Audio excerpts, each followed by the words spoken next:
Today I was in sculpture class and the boob on my sculpture fell off.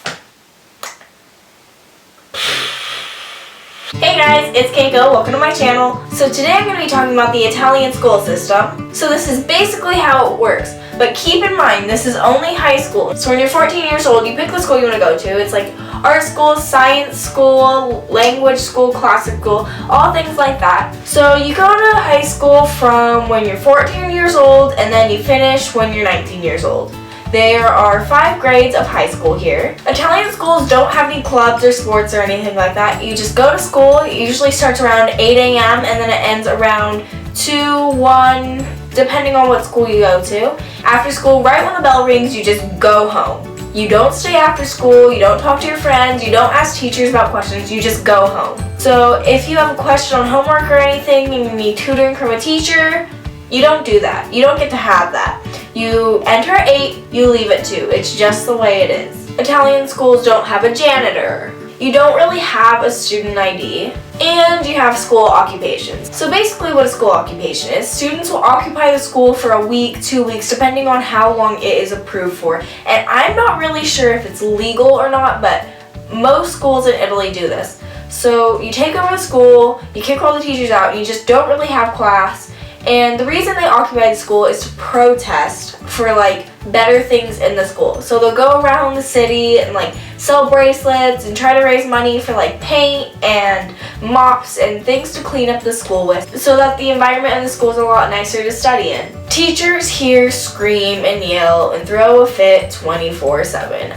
I think it might be because I don't understand it, but from what I've seen, teachers aren't happy. They yell, they scream, they will slam their hands on the desk. Students study here 24/7. Even if they don't have any homework, the stuff that they studied in class, they take home and study it again and again and again until they're 100% sure they know absolutely everything and every word that is in that book. So the way that the classes work is you have like 5 grades and you don't really switch classes. You stay in one class with the same people every single day, and every day you have different classes. So one day I'll have gym, the next day I'll have Italian literature, the third day I'll have science. It's just all mixed up. You don't have AP classes, IB classes, pre-AP. You don't have a choice of what classes you take. So sometimes a school will have more than one building. And when I mean building, I don't mean the buildings are right next to each other. I mean across the entire city. So my school, there's one in San Gallo and one in Santa Croce. Monday through Thursday, I go to San Gallo, and then Friday through Saturday, I will go to Santa Croce. Physical education. Physical education. Oh my gosh. If you have seen this video, you would have seen that we had PE. And in PE, no joke, this happened today. My teacher had me blindfolded with a sock. I was standing on this like beam that you balance on.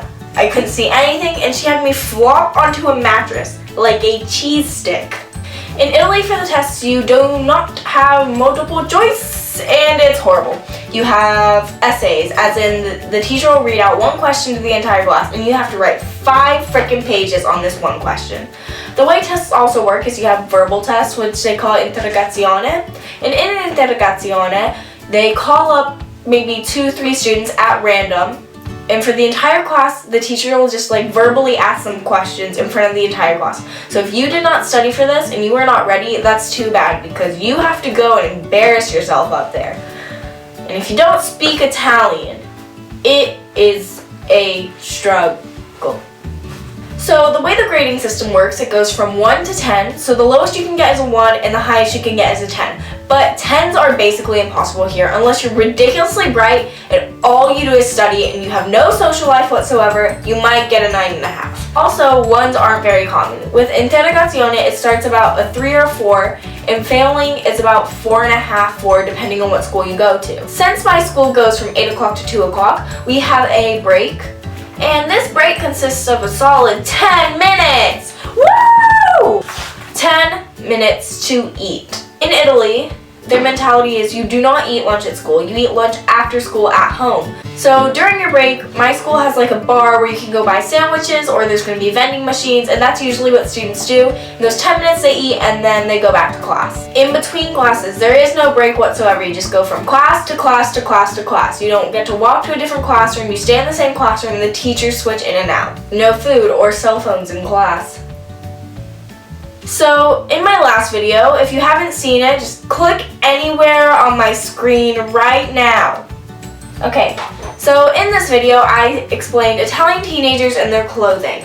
So at school they only wear pants. It's not like a rule, but it's like this unsaid dress code thing that you must follow if you want to be socially accepted at school.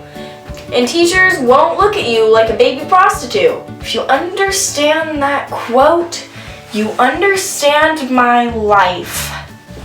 So in the classrooms, I noticed that most of the desks are like long desks, and everybody shares it, and there's just seats, like more like a countertop more than individual desks. The way the teachers teach here, they stand at the front or they'll walk around with a book and they'll just be reading it and lecturing the entire time, and that is how it works. If you are absent or present, they'll have these massive blue books and they write down whether you're here or not. They don't use computers or anything. You don't see computers at school at all. You don't see laptops. You don't see Kindles. You don't see iPads. You don't see cell phones. You don't see anything electronic. And when I mean you don't see anything electronic, I mean calculators. Like, I don't know what the deal is, but people here don't really like calculators, and the second I whip out a graphing calculator, everyone's like, oh my gosh. So the way that textbooks work is you have to buy them yourself. You go to the library, you have a list of books that you need, you just blurt out all the books you need, and then they bring it to you and you buy them. In Italy, you have the option to take religion class, and religion class is usually on Friday mornings, or you can enter school an hour later. I think that's how it works. If I'm wrong, don't say I told you. Holiday breaks basically consist of Christmas, Easter, and summer. That's basically all you got. So on Saturday, yes, some people do have school. If you're absent or you're sick or anything and you need your parents to write you a note for school, you have like a little book. This is that little book. And on this book, you have your picture on the front. And then you just kind of have these pages, signatures, and all that fun stuff that grown-ups do. Italian school freaking bathrooms. So in Italian schools, the bathrooms are not very pretty. The bathrooms, I noticed, don't really have toilet seats, and you have to bring your own toilet paper because there's usually no toilet paper. And at my school, the bathroom is co-ed, so it's boys and girls, and the worst part is half the time there are no doors. So I'll walk into the bathroom and there'll just be a boy doing his business in the corner. Honestly, I avoid the bathrooms at school. Inside of schools, they have these awesome little coffee machines, and you can like buy espressos and all that like during your break at school, which I find really neat. If you want me to make a specific vlog, just comment down below and I'll go ahead and look at those. And if you have any questions, feel free to ask. And yeah, that's about it. So if you found this video helpful, you should go ahead and give it a thumbs up. And if you hated it, you should go ahead and subscribe. And yeah, I'll see you guys later. Bye.